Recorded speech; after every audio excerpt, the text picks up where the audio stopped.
Warm welcome to day 5, the final session of Radio Week 2022. If you missed stage 1, you can catch up on all the sessions at www.redtech.pro. Now, today's session is yet another strategic priority for radio stations around the world. Often, this subject has been a lower priority for boards of directors, but not any longer. The centrality of a digital strategy for radio means that strategic conversations about the cloud cannot be ignored or relegated to the last item on the agenda anymore. And the risk committee at whether you're in public service or private media, the risk committee probably has cybersecurity as its number one item now. Add to these two the huge responsibility that companies have about the management and protection of data, and you can see why this session is a must-have in any week of discussions about the future of radio. Your panel of experts today: Philippe Generali is the president and CEO of RCS Worldwide, based in New York. Philippe is also chairman of AirCheck India and of Music Point Australia. He's led RCS since 2006, acquiring new businesses as rapid advances in technology presented new opportunities in previously uncharted areas, making RCS the world's largest broadcast software company. Philippe is also the holder of 5 patents. Merlin Nijker is group executive at South Africa's largest radio and television broadcast, the South African Broadcasting Corporation, having spent his early career at Africa's most successful satellite TV operator, MultiChoice DSTV, as content manager. He's also worked in various media and telco companies, specializing in broadcast platforms, infrastructure, operations, and strategy. Nadir Balwani is head information technology and business process re-engineering at one of India's largest audio companies, Mirchi, with over 70 radio stations across the country and a substantial and growing digital footprint. Prior to Mirchi, he worked at Crisil Limited, a global analytics company based in Mumbai, as a director, technology operations and corporate applications. And the final speaker, Sydney-based Fayyad Tome, is the chief digital officer of Nova Entertainment, a media company with a significant radio footprint across Australia. Fayyad was the CTO and founder of his own startup before it was acquired, after which he moved to Optus, one of the largest telcos in Australia, as its director of digital platforms and products. Thank you very much for joining me this afternoon, wherever you are in the world that's watching. This is going to be an amazing discussion, no doubt. Great to have you all on this final panel discussion. And the panel is brought to you by RCS, the world's largest broadcast software company. Philippe Generali, let me start with you. I want you to join me. We're going to take a trip together to Anytown. And Anytown has 2 radio stations, both aggressively competing, obviously, to be number one in their market. And one management team has made a strategic choice to stay substantially on site. So they've got a state-of-the-art rack room with the latest equipment, the latest available hardware and software and storage. The other management team across the road has invested in significant cloud computing and virtualization. Tell me how this story progresses over the next few years.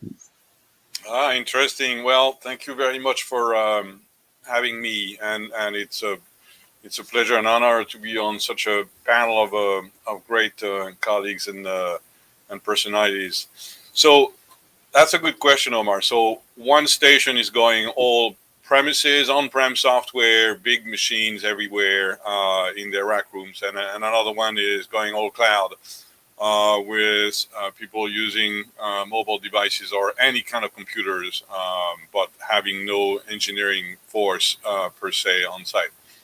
Well, the good news is we can do both. RCS, we can make both companies happy, both stations happy. We have great on-prem software, great cloud software.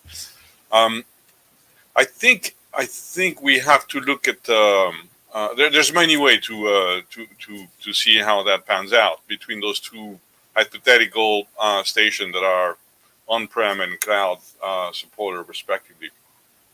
I think cash flow is important. I know it's a technical discussion, but cash is king.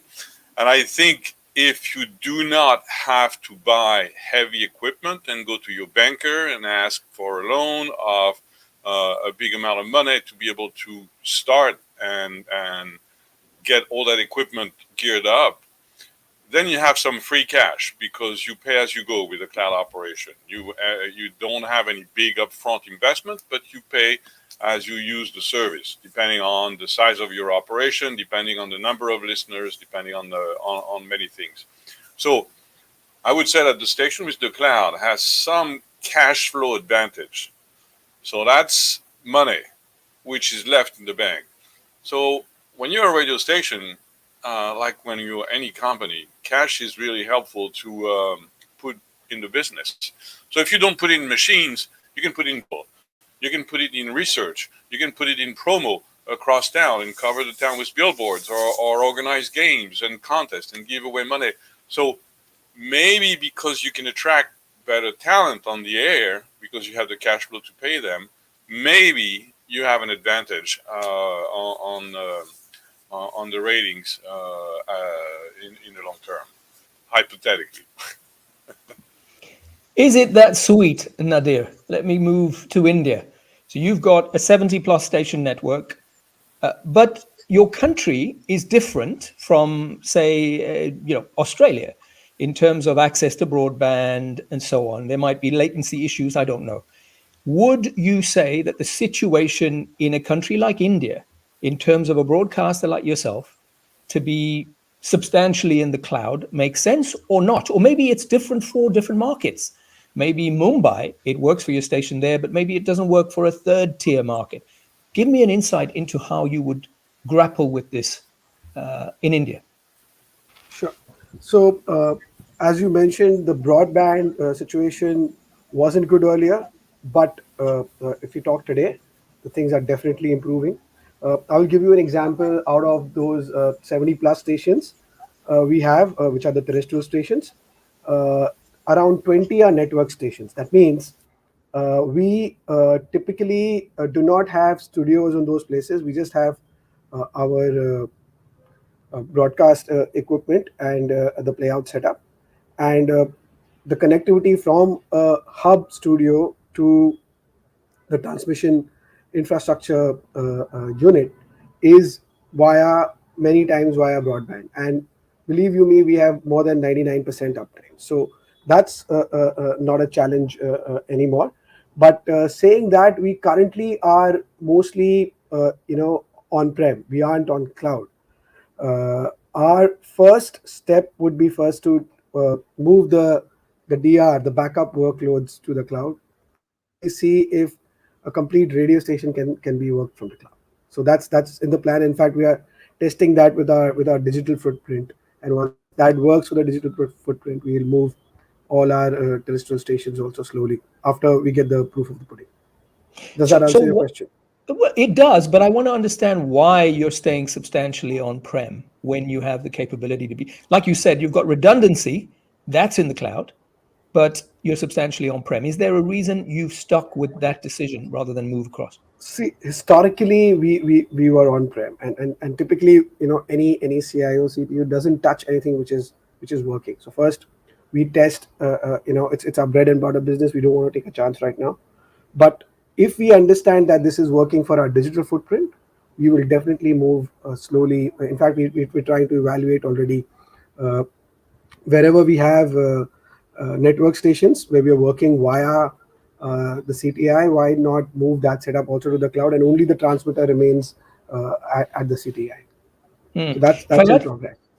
Fayad, what's the situation in Australia?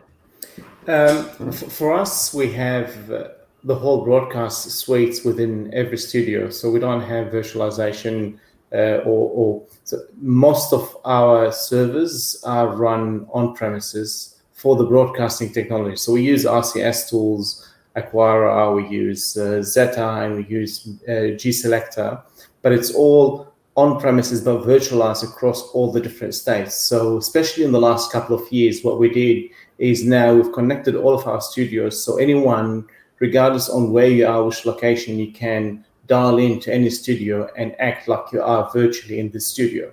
So this is now, we've mixed that combination of cloud with on-premises, but it's all controlled within our own ecosystem. So we created sub-ecosystems and connected them all together.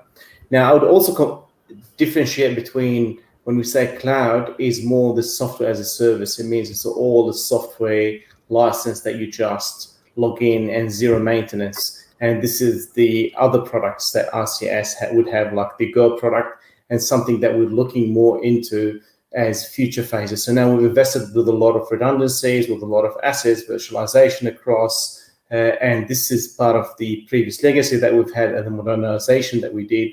But now the future is for the future studio, where we want to build the smaller studio or virtual studios within different locations, or for the newer stations that we're building. And this is where we probably will start looking into the newer and experiment with the newer products.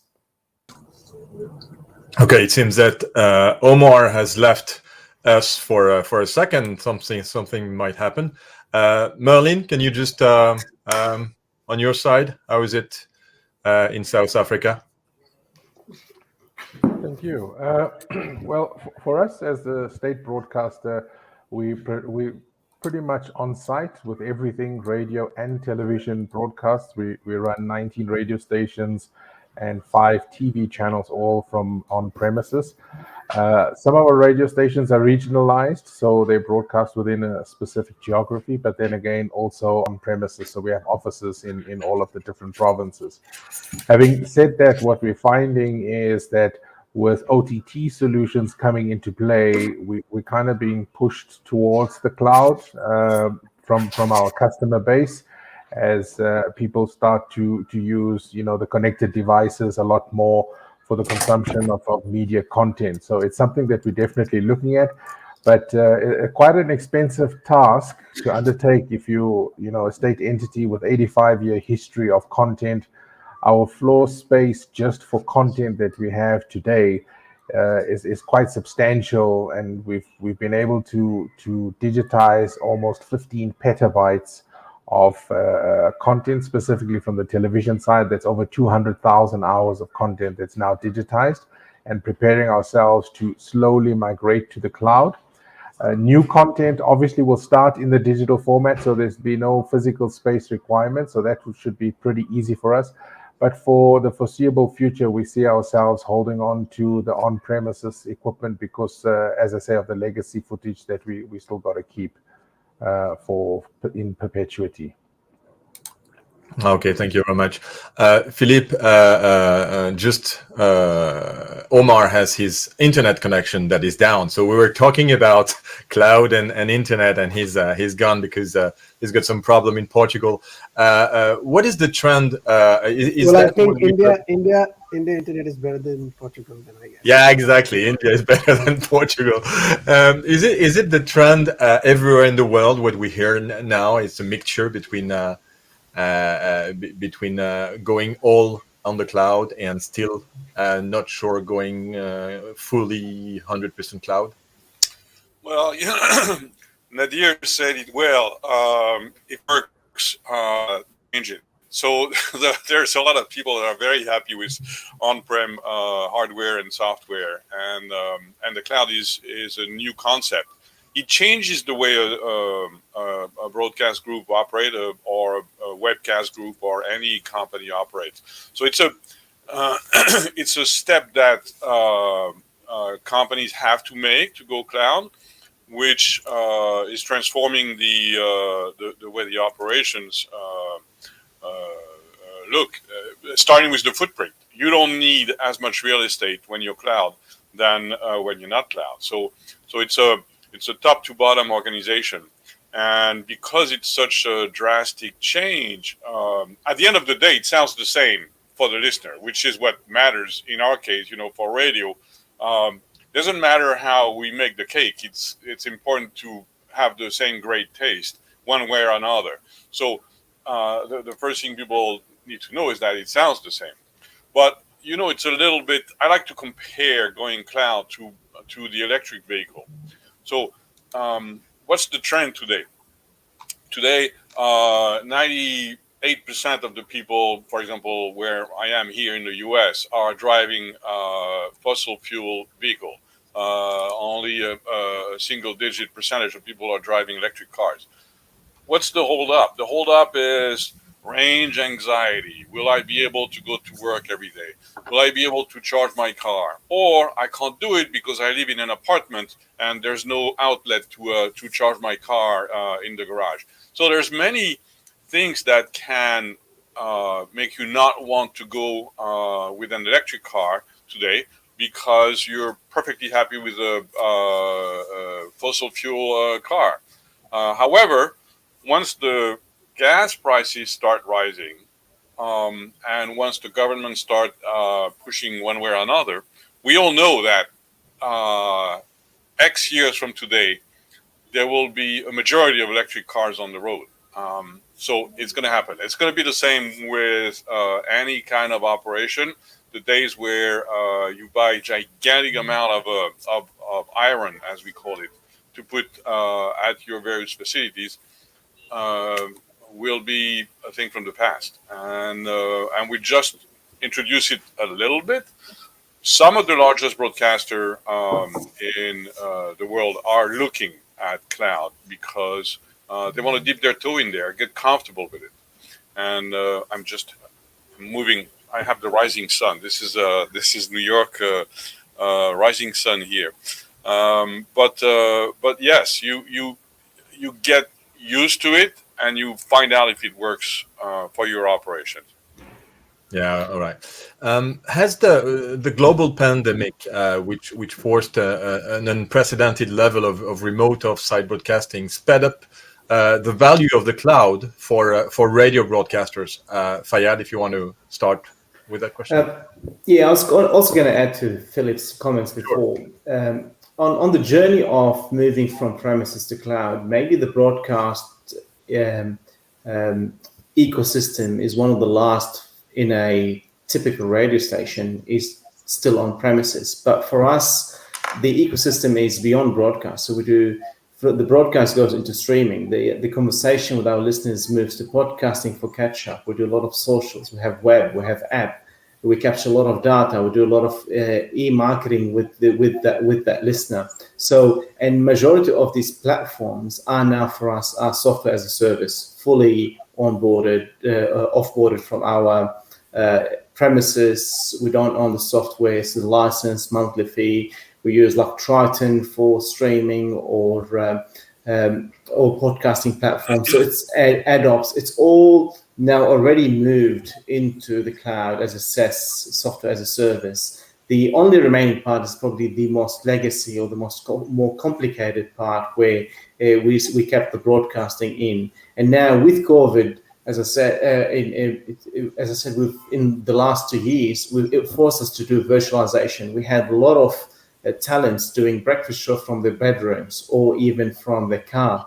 So people were able to come into the office because of restrictions or because they caught COVID, but being able to virtualize it, and then people can be in their bedroom using their laptop, but feeling and accessing the same that infrastructure that is on premises, but it's been virtualized. That's the first experimentation that yes, now can be done outside of the actual studio, and this enables us now to the next phases would be how can we move now to be on the cloud and fully independent from that location. Okay, thank you very much. And Nova is back. Hey, we were talking about your internet connection. You talk about cloud and you don't have connections in Portugal. It's this has never happened before. So it's a bit of a disaster. So I'm working on my phone off 4G, and let's hope that it continues. It's not going to be the same quality, but thanks for keeping it going, Philippe. No I'm problem. not sure how far we've got. If you could just keep going, if we haven't, got to everybody. We're just talking about the next question that you had, which is the global pandemic speeding up the value of the cloud for radio broadcasters. So Fayad answered, and maybe in India, did it make a change? Sure. We realized this. I just first week of March 2020, I just spoke to my HR head and I told him we need to make sure that we start working from. We have a system to we organize the employees to work from home, because you never know when because some offices were shutting down, And he said, no, nothing will happen, and we'll be fine. But I didn't wait. I figured out that we had to do something, because in the end, I come to the technology department, how you are enabling us to work from home. What I and my team did, we started working at the background. We started, coordinating with RCS and other partners whom we work with, and also, developing a remote working solution for the corporate users too. And finally, end of the month, the government announced our lockdown. In fact, we were able to make sure that all our employees were able to work from home. Even the entire shows were happening from home. So thanks to RCS Zeta, we had moved, around 20, 25 number of our stations to Zeta at that time, around 20, I guess. And we had our jocks, doing live shows from home, which we never thought would ever happen. Of course, the entire setup was on-prem, but they could access that on-prem setup and work from home seamlessly. The listeners didn't see a difference between that live show and the current live show, which is now happening from the studio. So I guess we have the tools which enable us to work from anywhere. I would not say home, but work from anywhere you are. And I think we're also evaluating the new Zeta Cloud for our digital footprint, and probably once that's successful, we'll make sure that the terrestrial part also moves there. So I guess technology is there. It's the organizational change which we need to adopt to move to that level. Merlin, what's the situation in South Africa? Did you find that the fact that people had to work remotely made a difference in the way that you started to think about infrastructure there in the cloud? Yeah, definitely. Our radio stations moved to virtual playouts, so DJs were based wherever they were located. From a TV perspective, because the channels are centralized and we broadcast from a central point, that operation continued as it was. But I think from a disaster recovery and a backup, a lot of things started to become more cloud-based. So it was a challenge, certainly in the hard lockdown, to get people on site. We also have a news channel that has quite a substantial workforce. So if we had to adhere to the lockdown limitations of 30% of occupancy in the building, that's pretty much the entire newsroom and nobody else on campus. So we had to start to think a little bit smarter around some of these things. We started to do remote access to facilities and remote control of the facilities, not entirely cloud-based, but certainly started to get us thinking into that kind of space. One of the key outtakes of that was the SABC's strategy to now really fast-track its OTT deployment because of the change in trend in viewership patterns. So whilst it may not have had a direct impact on the operations of the business, there certainly was a ripple effect, and the ripple effect was felt in many ways. As I said to you, initially radio stations moved off-site, and what we started to find is that our consumers were now, because they were home-based, the content consumption changed quite drastically, and it became more on demand. And if we're in a linear space, the challenge was that it wasn't something that was appealing to the audience at that point in time. So we started to see a decline in audiences on linear platforms and an increase in on-demand platforms, which, as you know, is cloud-based. So we started to really consider that business model as a mechanism for us to keep our audience numbers up. Philippe Generali, just listening to these responses, even from Australia, a pretty sort of developed economy, listening to the India situation, it sounds to me that legacy systems are a hindrance to this migration to the cloud. People have already made the investment, the capex. They have the systems there, they have the rack rooms, and that means that this migration to benefit from, as you say, that free cash flow is slower. What's going to make that speed up? Is it the more digital you become, the more streams you have to push out. Is that what's going to drive a greater adoption of the cloud for broadcasters? From what I've seen with our customers, they really are considering that when they need to upgrade. There's a cat that's coming in the in the frame, as you can tell. The question comes up when you need to upgrade your gear. If you have $1 million or $100,000 or $10 million worth of equipment, which is it's pretty busy at the background, which needs to be upgraded. Any good engineer will ask the team, so what are the options? Do we have to buy another X euros, dollar, rupees worth of equipment, or can we do some of it virtual? So the renewal of the gear is a question that will be triggering the cloud migration. Usually, when you buy equipment, what we see with the customers that we have around the world, we have about 15,000 radio stations using our software around the world. We're in 120 countries, so it's a wide variety of reactions to depreciation and all this. But an automation system hardware will last anywhere between 4, 5, 6 years, and then it will be time to replace. Nobody likes to upgrade Windows operating system on an equipment, so you generally replace the entire equipment once it's done its job. And remember that those computers, by the way, are working 24/7.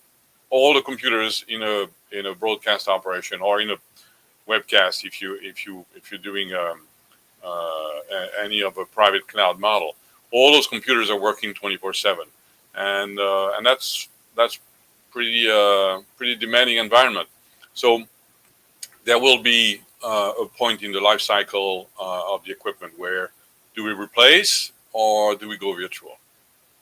So there's two parts to this. On the one hand, like you said, obsolescence of equipment will lead to people rethinking how they do this, and perhaps the adoption of the cloud then happens quicker. But what about the other issue of an expanded digital footprint? If your strategy is sufficiently different from your old analog approach, and you're now pushing out multiple streams and a lot more on demand and over the top, is the cloud necessary, or can you continue with an on-prem solution in that case? Well, I think Merlin said it, and if your listener are pushing you to have an offering on the cloud, or at least an online offering, which is very substantial, the number one advantage of the cloud, is that it scales up and down without you having to buy the maximum amount of hardware, which will satisfy the maximum amount of listener.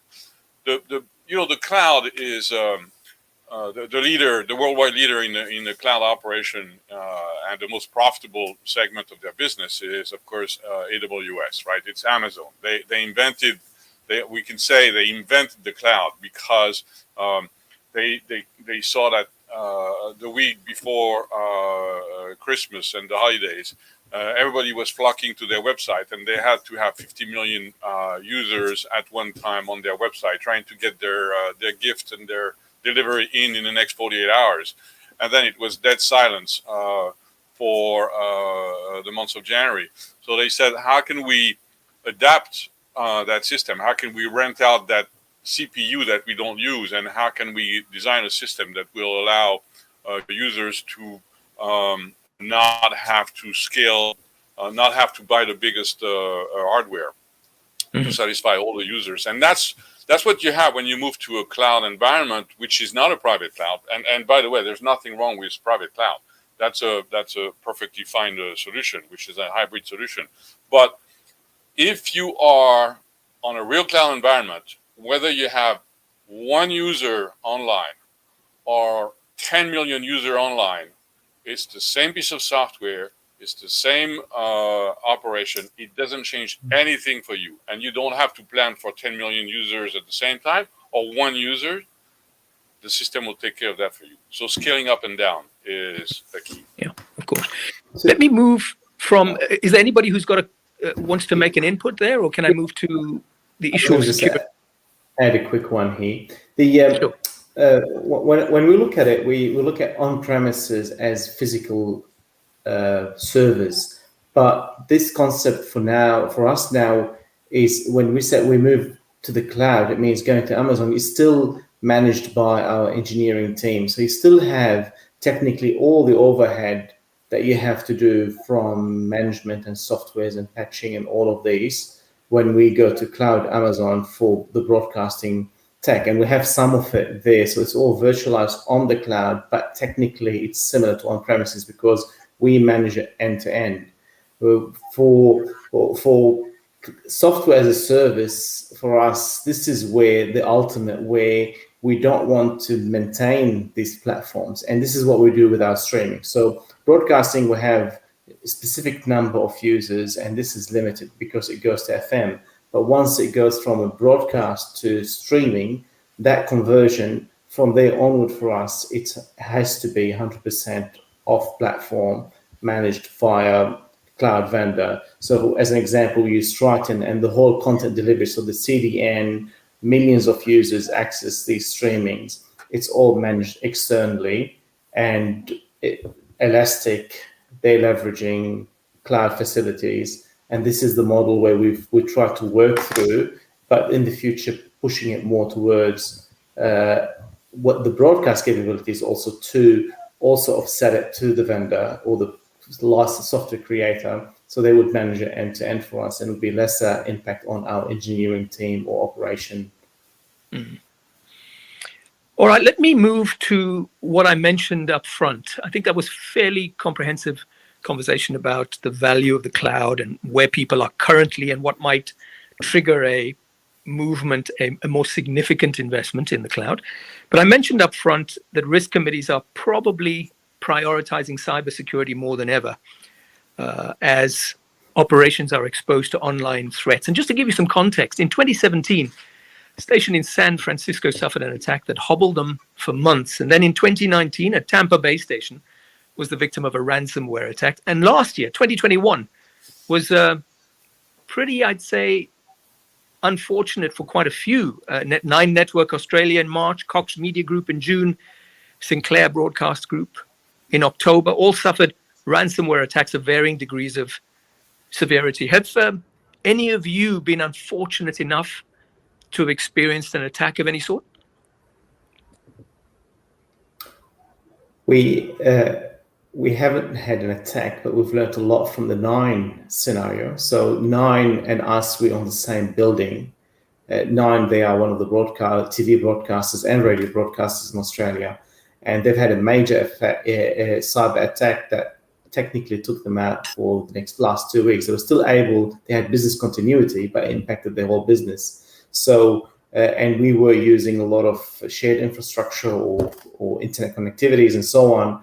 This by itself, it created a panic for us because we thought we may be next. We had to quickly work with Nine, who had the attack, their cybersecurity specialists and the agencies that they've engaged to go and re-look into our current infrastructures and do all the penetration testing or the assessment around what we have. So we were lucky not to have it. It was very close, but this created an opportunity with our board to go and look into our cybersecurity and risk assessments that we've had and all the mitigations plans that we couldn't get initially the funding for, but now we're able to do more prioritizations around this. As you expect, the list is always big, but you at least be able to go through specific high-level risk opportunities and mitigate.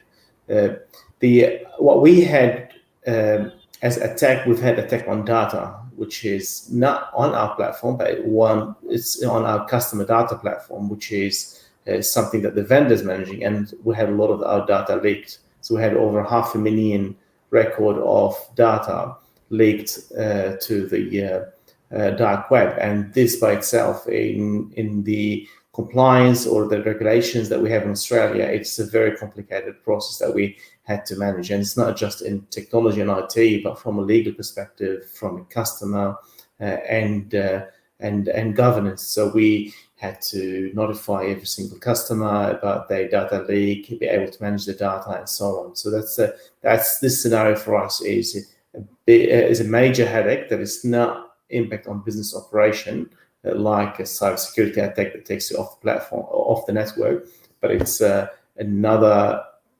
beast that we had to deal with, which is data privacy. And with broadcasting now, all of us, we interact with our customers more than just an FM station. There's that one-to-one relationship, sharing data, communication, and so on, and that is creating a bigger risk for us as broadcasters. Let me pose this generally. I mean, is there a point at which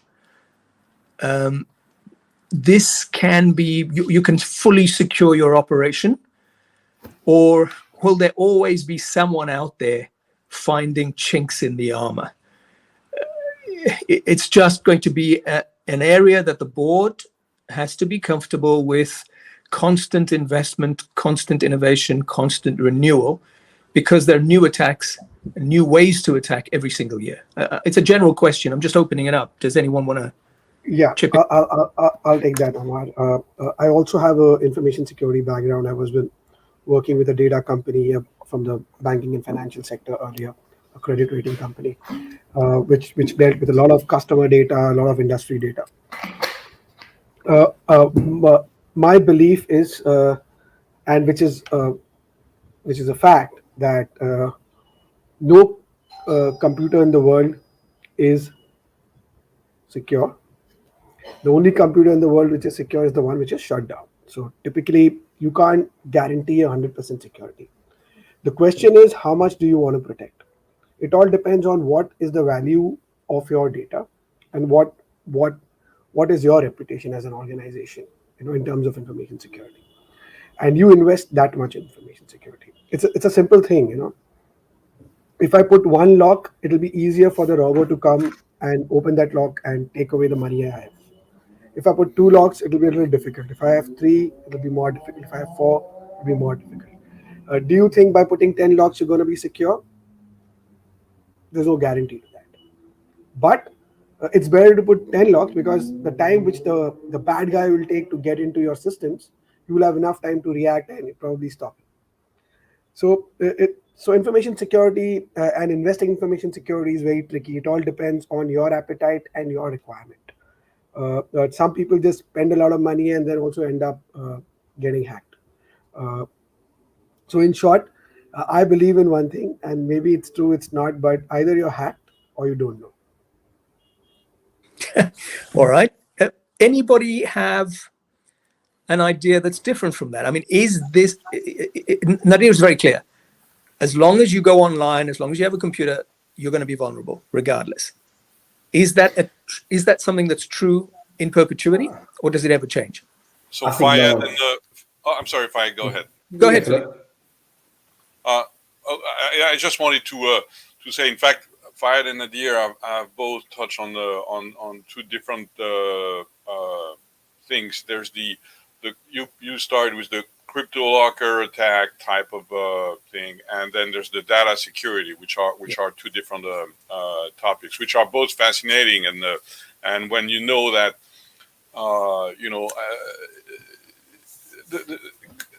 trying to breach a security system is a sport for many kids in many countries. That's what they do for a living. Some of them like to do video games. Some of them like to breach into computers.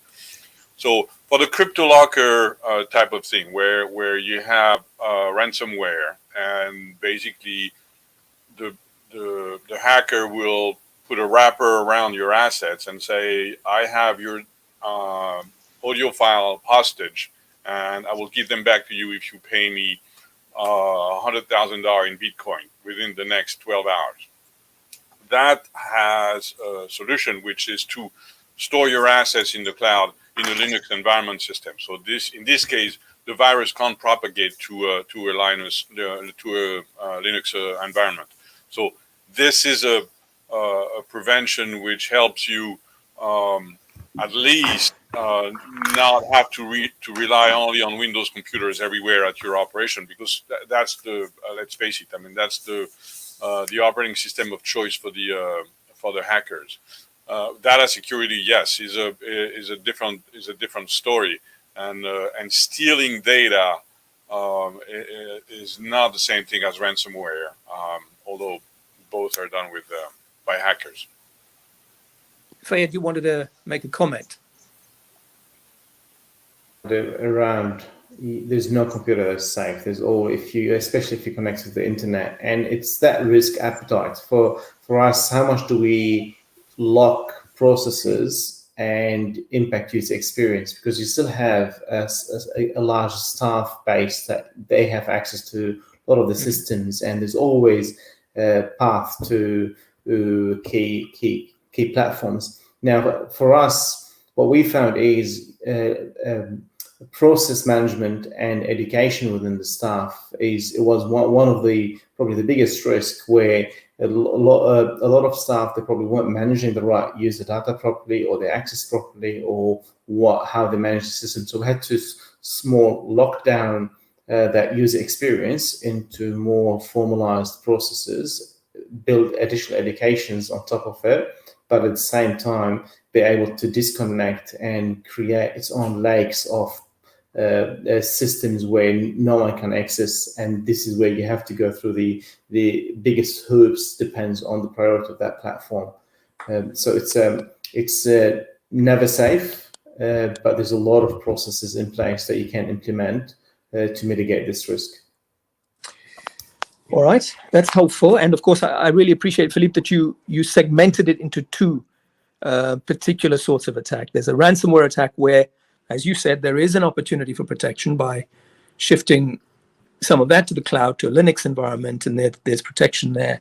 And then, of course, there's the other portion that perhaps one still has to keep working hard on and finding alternative ways to secure your data. Yeah, and Fayed said it well. I mean, it's really, you have to educate your staff. And it's true not only for a radio station, for any company. You tell them, if you get an email from the CEO that says you're going to get a pay raise and we want to review that and click here, this is suspicious.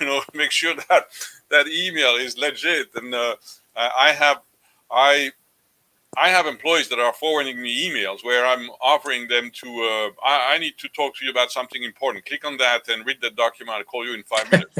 And it's supposed to come from me. So they forward that to me and they say, Philippe, is that you? Did you send that to me? I said, no, look at the email. It says, Philippe Generali, blah, blah, blah, at xyz.com. This is not me. So by educating your people, looking at what's the envelope of the email, what's, where does it come from? Is it something that's unusual? This is the best way to prevent your organization from being hacked by those phishing email that are the way most of the time the virus enter your system. Merlin, I'm going to ask you to give us your insights from South Africa before we move on to issues of data protection and privacy. And while you're doing that, I'm going to exit the phone, and I see that my internet's back, and hopefully that's going to last. So I'm going to get back into the system via my laptop. So go ahead, Merlin, while I exit. Cool. Yeah, for the SABC, it's quite an interesting one, because we're the state broadcaster, so we have records of people paying TV licenses. So that's roughly about 14 odd million people on our records, and that's quite a temptation for hackers to get into that. And then we also have the other side of the business, which is the archive of content that we have, and presenting that to the internet would be something that would be quite a challenge for us, specifically because we manage content from a posterity perspective. So we've got to make sure that the archive remains intact, is updated. So presenting that to the internet is going to be a bit of a challenge for us. But I think in the foreseeable future, we will definitely go with a hybrid model. So we will keep the sort of the heart of the business on site, and we'll present content that would be relevant at that particular time. So that time is still to be defined. It could be a week, 2 weeks, could be a month worth of content or data that we present out to the internet. And that way we'll be able to protect ourselves from any sort of piracy from a theft perspective. The record keeping is pretty much standard IT stuff that the guys are working on a regular basis. It's quite surprising how many attacks we get on a regular basis as the SABC, that the IT team is able to actually prevent before it becomes really serious.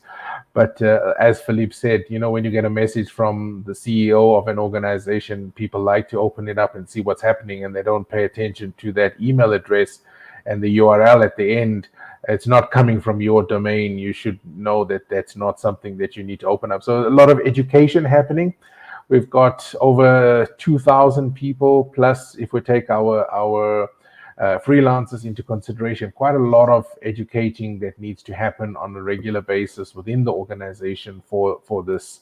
So yeah, it's a challenging task. I don't think there's an easy solution, and it almost tempts you as a broadcaster to actually not go into the cloud when you start looking at all of the exposure you put your business to. So it becomes a commercial decision that says, if I go that way, I can respond faster, I can be quicker, I can regionalize, I can customize, but I also then become prone to attacks.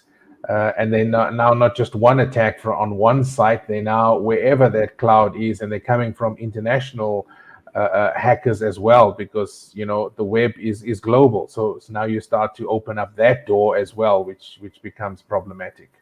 But is that valid though? Because when Philippe was talking earlier about this, he was saying it's a different environment. It's a Linux environment in the cloud. Am I confused about this? Because there's more protection when you're in the cloud, because if you're under AWS's umbrella or Google's umbrella or RCS's umbrella, aren't you more protected there? I think it's a toss-up, right? So it just depends. Ultimately, you're serving to your end user through commodity-based platforms. So then you have to at some point switch your servers over to what is available to the end user. So certainly you're processing, and that can be done in the background on Linux. But when you present content, so it's just a matter of how much can you actually protect, which is why I was saying our approach is pretty much going to be to look at limiting that amount of exposure to content. So if there's a possible hack, it would probably be just content for a particular day or week that would be exposed, and we should be able to recover from that. But the larger content, the more sort of enticing thing that people would, or hackers would see as a target, the archives and the customer data, is something that we still got to get our heads around.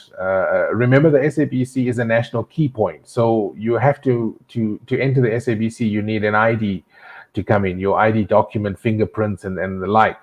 Now, how do you do that in the cyberspace, which is the challenge that we're looking to overcome? Mm-hmm. I guess that's the problem, right? Because in cyberspace, anyone can enter anonymously, and so you're exposed.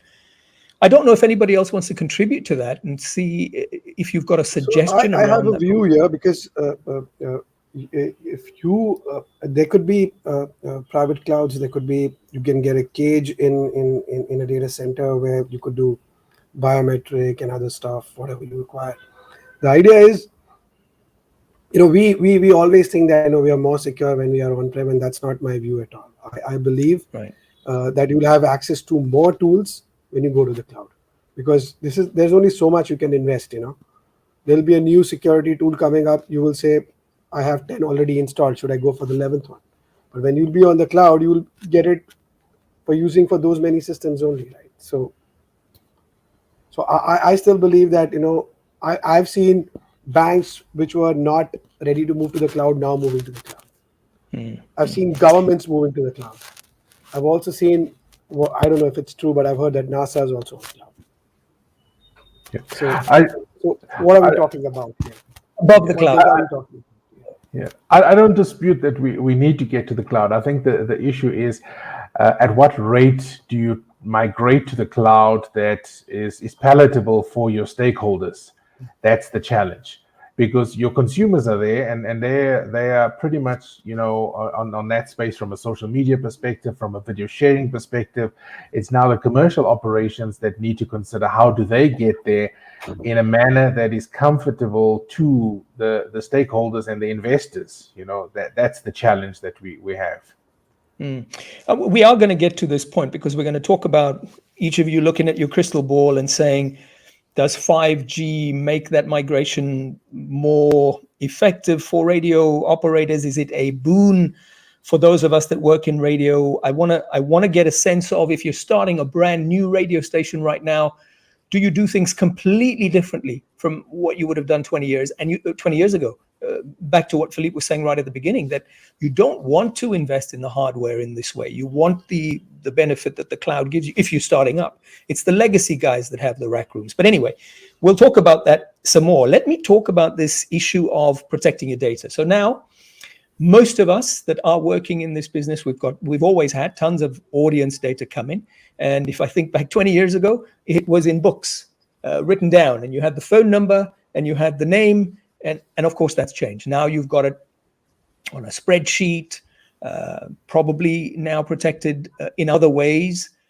How is data privacy, are broadcasters, radio broadcasters in particular, doing enough to protect the data they have of their customers and their audiences, and how are they doing this successfully? Let's start with you, Fayed, on this one. For us, we start with the reason why we capture data, and we look at it as two key things. One is when people enter competitions, so there's a lot of competitions happening on air, and then people would go in and complete forms online, and this is we capture their data.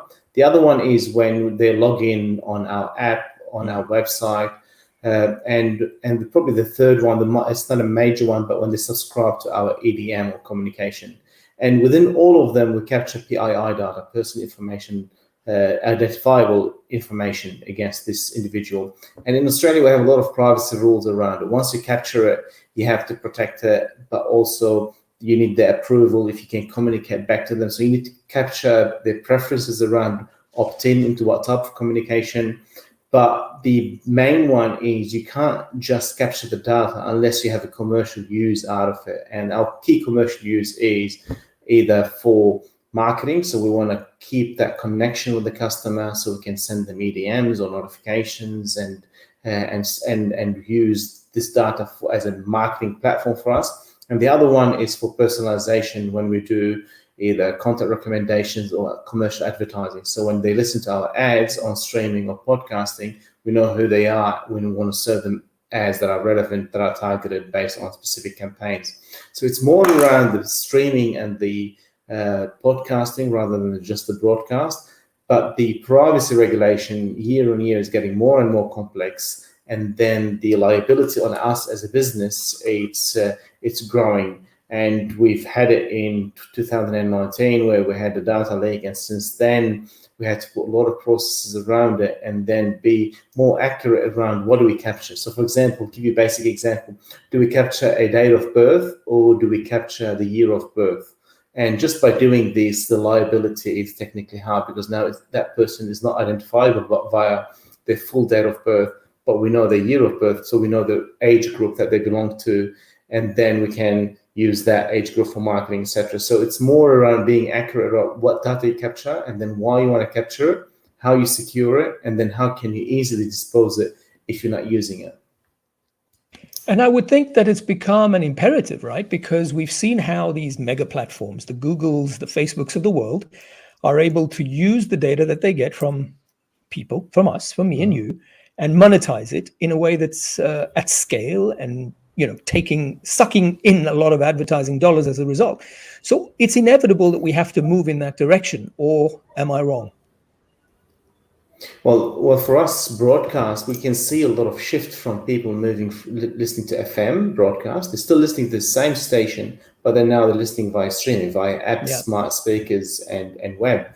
And once they're there, your CPM, the advertising yield, needs to change because you've got the opportunity to know who they are and then target them. So you use whatever the big tech using around knowing the individuals and then targeting these individuals, you use the same capabilities to do that. So now for us, from, as an example, just using numbers, from a CPM for $5 on a broadcast, it probably is $10 on streaming. And it's the same listener listening to the same content, but it's via a different channel. So the channel for us, it creates a higher commercial benefit. It costs us to do streaming and CDN and all of this stuff, but at the end of the day, that commercial opportunity is higher.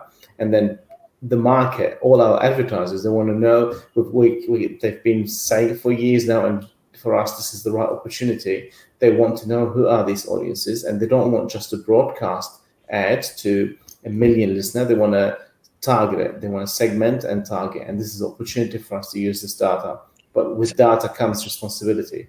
Exactly. So Nadir, are you targeting similarly, and how are you protecting that data once you start to do that? So I agree with him, and I believe that you need to just take the data which you require.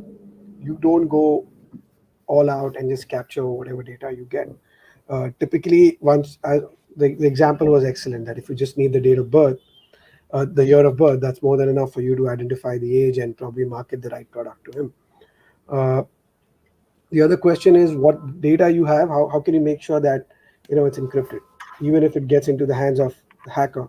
There is it's masked, and so whenever he wants to use it, he cannot. So that's another thing which you have to look at. The third thing is, I always believe that there would be regulations and there would be solutions. I know in Europe there are very strict practices on data privacy as compared to anywhere in the world. India is improving. It's coming out with the updated the Data Privacy Act. But what you mentioned, that should we move to the Google and the Facebook and other social media platforms way to monetize customer data? Yes, I think we should, but I think they're too far on that. We just need to we should not probably invade their personal lives. Today, what's happening from these guys? They're just bombarding with you with everything. They're invading your personal lives. Wherever you go, you start getting ads that you just so we can't go to that level. But if for example, we do a lot of on ground events also. So example, we do around these neon marathons for around 20-30 cities in India. It's a small event where we get data of all the runners. My target for the my marketing for these runners should be only that I very not very regularly, but at an interval, send them a mail or give them a push notification through my app that okay, Adidas is going to have a sale or Puma is going to have a sale, and we know that he's a fitness enthusiast and he'll be probably interested in that sale, and that way we could go and not even sell that data, but tell Adidas that we know this, we will send your ad to them. We don't give you their names, right?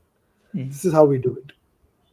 Philippe, where is the best place to keep that data secure, audience data in particular? Because like we all know, the scrutiny on how we're managing this data is immense from governments for good reason.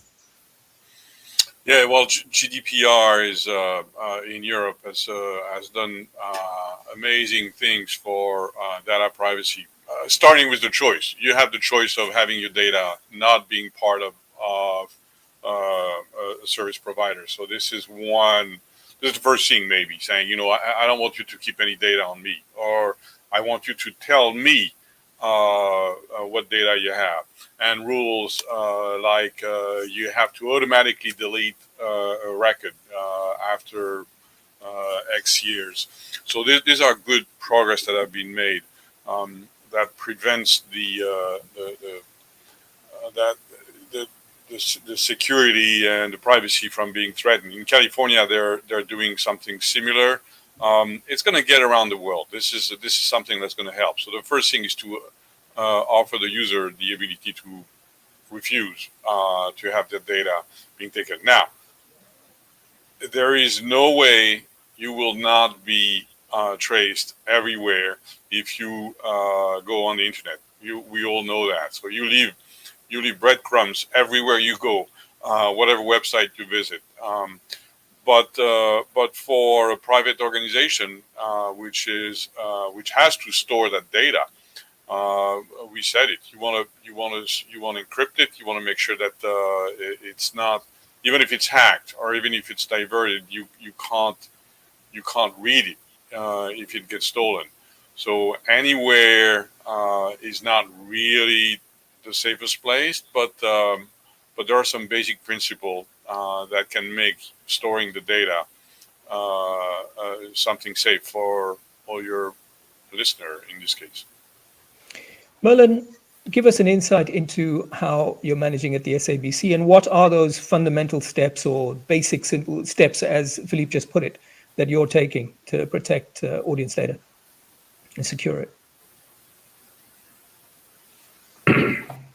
So in South Africa, the audience data is managed by the Broadcast Research Council of South Africa. And what we try and do is any intelligence that we get on top of that from audience research with viewer profiles today is stored on premises. And just sort of as a side note, I'm not sure if you followed the story in South Africa where the matric results were not published this year because the Department of Education felt that it needed to comply with the Protection of Personal Information Act and hence didn't issue the results of the graduating class of 2021. And I think that's some of the kind of misnomers in the marketplace that, people are really scared to firstly hold on to data because there's a risk and there's a responsibility that comes with that is not clearly understood. They were eventually taken to court and the results were presented yesterday because the courts felt that there was a misinterpretation of the requirements to protect that information and what is allowed or permissible to be broadcast and let out into the industry. I think as a broadcaster, it's a little bit more easier because, easier from understanding what data you are actually holding on to. And it's not something that would generally be presented to the internet at large. It's more sort of a back office kind of tool that you're using. So the interrogation of your usage of your content on platforms and those kind of things. However, if it's sitting on a platform that's presented to the internet, certain aspects of it is vulnerable, and it's a bit of a challenge. In terms of what we are doing, because we are still a terrestrial broadcaster, we're not yet on any of the OTT platforms. It's something that we're watching keenly as other broadcasters go through some of these challenges. It will become a reality for us with our OTT platform coming up, and I think then we're firmly in the ring, right? Our hat is in the ring there. At this stage, unfortunately, not much that we can say because we don't have the experience of it as the national broadcaster. I want to go to you, Nadir, and just to ask you, do you think, when you listen to Philippe, for example, talk about GDPR in Europe, do you think there's a risk of government overreach here? In other words, because they've seen what Facebook and others have done with this data, that the reaction to that has got to such a level of perhaps constraint that it is starting to curtail the opportunity for radio stations as you're just beginning to grow your databases and monetize them. Is there government overreach? You need to unmute. Sorry, thank you. I wouldn't say there's a government overreach in India, but I think the GDPR regulations back in Europe, I think they're too stringent. In India, I think most of the things whatever I've read till now, it is quite reasonable in the way they want us to protect the data, and which is possible too. I think radio stations through our path moving to the digital world, we still have a scope to monetize on that data, at least in India, I would say so. All right, I want to do something very different from what we've done the rest of the week. I want to do quick fire. So in other words, now I'm not asking you to spend minutes talking about something. I'm going to throw something at you and you're going to say rapidly what comes to mind in terms of an approach. So are you guys ready? This is what we Yep. do in radio, right? We play these sorts of games. So this quick question. If you were starting up a radio, and I'll obviously throw it to each of you and I'll call out your names. If you were starting up a radio business, a radio station today, cloud or on-prem? Fayad, let me Cloud. also do that. Say it again. Cloud. Cloud. Yes, definitely. Nadir, Hands down, cloud. Merlin, Cloud. Philippe. Cloud. I think it's unanimous. So that we we will know for actually sure. use Philippe's systems to go on the cloud. Thank you. Just because he's the sponsor, or because his systems are good enough. We currently use the same. So Yeah, of course. No, the systems are good enough, no question. I mean, they're a broadcast software company. That's what they do. It's in their DNA. Next question. If you had to think, and this is a hard question, I understand it. So I'm going to give you a second to think about it before I throw it to you. If you are a station with very limited resources, and we all understand that you've got to protect yourself from a security point of view, there's investments that can be, it can go down, money can go down a black hole. What is the most important area to protect to ensure that you can carry on broadcasting? Maybe that's too difficult a question. Tell me. Let's start with you, Nadir. You're on mute. yeah. Okay. Sorry. So your question was which area? I'm sorry. Sorry. You've got limited resources, not an endless amount of money. You're a small radio station, maybe even a community station. You also have to protect yourself because people are constantly hacking or interfering and trying to bring you down. Let's assume that you've got a digital presence. What do you protect? Where do you put your money in terms of protecting yourself? I would still make sure that we go on the cloud because if it's a small station, you wouldn't be able to invest big time, and you want a digital presence. If you didn't, I would have said just have a standalone thing, because I also interact with a lot of community radios in India. They're not connected anywhere. They just are connected to the transmitters. They're not on the internet. They're nowhere. So they're pretty much safe in that. So put yourself on the cloud to ensure protection. So if you have a digital presence, yes. If you're a pure play terrestrial, then you just do it standalone and just connect to the transmission setup. That's it. Would you say the same, Fayed? I would.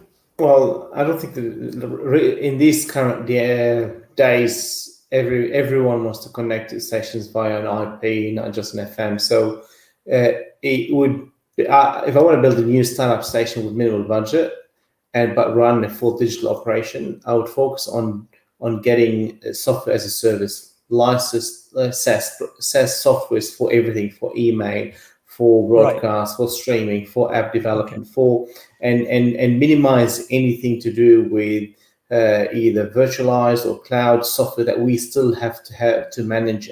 And so from a sustainability perspective, it's more efficient to outsource all of your risk, your operation to software like Jira or Google Emails and so, or Microsoft 365 or RCS Go products, Triton, Omni Studio, all of these, which a lot of them we also use now. And then by and most of them are decoupled or integrated at a single point. So decoupling your risk means, and then do a minor integration or minimal integration when required. Okay, this was supposed to be rapid fire, but I guess this required a bit more of an investment. No. Yeah, I think it's a complex question. I agree with you. If Merlin or Philippe, you have any different ideas, you can also respond. Otherwise, let's agree that what the guys have said. But go ahead. Me? Yeah, go ahead, Philippe. But if I had limited resources and I wanted to make sure that I want to protect my operation, I'd put all the money in the talent that is here on the screen. I'd talk to Nadir, Fayed, and Merlin and say, I need one of you guys to take care of my stuff. That's a brilliant answer. Merlin, you got anything different? No, I agree with what has been said. I think just from a content background, for me, the investment is always in the content and the protection of the content first, because that's what's bringing in the revenue, and then the systems that sit around that. Okay, so next one. In the area that we're currently been talking about today, thinking about this theme, does 5G add anything to the game, change it in any way? I'm talking specifically about the areas and the themes and the topics we've been discussing today: cybersecurity, data protection, the use of the cloud. Does 5G add or detract, make a difference in any way? Nadir. At least in India, I don't think it'll make much of a difference. Probably the user thoughts will change, but and it's a little far fetched for us. I think at least 6 to 8 months more. I think, or maybe a year when everybody adopts it. So for us, I think whatever we are fine with 4G and whatever digital initiatives we want to take, we can still take in 4G too. So it's not going to be much of a difference. Only thing is that only thing is that the video content probably would have a bigger advantage. It's for us. It's a no for the broadcaster end, but it's a yes from a user experience, from a listener or the consumer end, especially if they're using it via IP or mobile devices. Merlin. Yeah, I think on a very simplistic level, 5G brings added distribution. Added distribution brings added attention and hence more hacking. So it's added considerations that we got to look at. Being in Africa, I think it allows us to see what is happening in the developed world first. So thankfully we have that advantage. But I think in the rollout of 5G right now, we're pretty much on par with the rest of the world, but there's not much distribution happening from a video perspective from local properties. I think the issue here is just taking the cautious approach to say, look, if I go this route and I add the distribution, there's more numbers. How do I protect that? So it's pretty much a wait and see approach that I'm picking up in the market, not just from the SABC, but I'm looking at everybody else in this space. Philippe, you can close it all by telling us how that's changing your business, RCS, 5G. 5G obviously means more easier and more often mobile access. So wherever you are in the street, in anywhere, you can access any content and run any operation. 5G is going to give you, if 4G is a 4-way lane highway limited at 130 kilometers an hour, 5G is going to be a 12-lane highway on each side, and it's limited at 300 kilometers an hour. So it's a massive difference in the way you can access any service from anywhere you are, except close to an airport in the U.S. because 5G is just frozen here in the U.S. around airports. Well, once you get onto that 12-lane highway, I guess there's a lot more to protect as well. Just talking about the themes that we've been discussing today. Gentlemen, it really has been an honor and privilege to have you. Nadir Balwani from Mirchi in India, Fayed Tome, Nova Entertainment in Australia, Merlin Naika from SABC South Africa, Philippe Generali from RCS Worldwide in New York. Thank you for getting up early for this particular panel. And sorry about the internet mess. It really isn't because I didn't pay my bill, because it came back, right? If I hadn't paid my bill, it wouldn't have come back. So it's nothing to do with that. And I've never had that happen before. So thank you, RCS, for helping make this panel possible and your support of RedTech's mission to connect the global community of radio and audio broadcast professionals, which is why, as you can see, a very diverse geographic makeup of people from everywhere. If you'd like to rewatch or recommend our panels to your colleagues to watch, they're all available on www.redtech.pro, and this one will be there too for catch-up. Make sure, Nadir, that you tell everyone in India to watch it. RedTech Radio Week RedTech Radio Week will be back in January 2023. In the meanwhile, to know when and where our next event is, subscribe to our newsletters, read our bi-monthly RedTech magazine packed with insights, information, and interviews with radio and audio strategy professionals, as well as technology experts from across the planet. Until we meet again, have a wonderful 2022. Gentlemen, thank you so much for your time and for your wisdom. Thank you so much. Thank you. Thank you.